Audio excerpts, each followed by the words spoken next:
ഇന്ന് ഞങ്ങൾക്ക് ഉച്ചയ്ക്ക് ഹോസ്പിറ്റലിൽ പോകാണ്ട് കേട്ടോ. ഒന്ന് എൻ്റെ തലേൻ്റെ ഡോക്ടറെ കാണിക്കേണ്ട ദിവസമാണ്. അപ്പോൾ ചോറിനാൻ വേണ്ടി നിൽക്കുകയാണ്.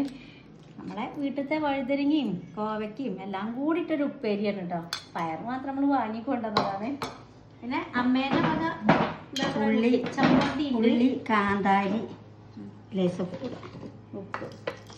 അമ്മ അറിയതാണ് പണ്ടത്തെ ചമ്മന്തി ചോറിനുണ്ടത് കാരണം അതൊക്കെ കൈ കൊണ്ടൊക്കെയാണ് ഉടയ്ക്കണേ.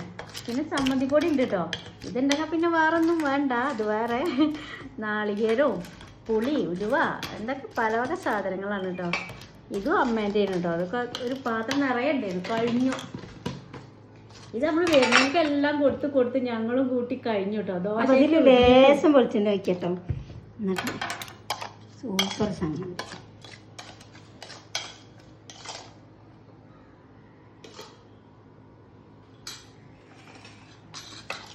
മണത മൂക്കി അടിച്ച് കയറുന്നുണ്ട് ചീനമുളകിൻ്റെ കാന്താരിയാണത്. എന്തിനാ കുറെ കറില്ല. കാന്താരിന്റെ സമ്മതി കൂട്ടി ഉണ്ടാവും. മതി ഇങ്ങനത്തെ നിങ്ങൾ കൂട്ടിയിട്ടുണ്ടോ? ഉണ്ടെങ്കിൽ കമന്റ് ഇട്ടോളി.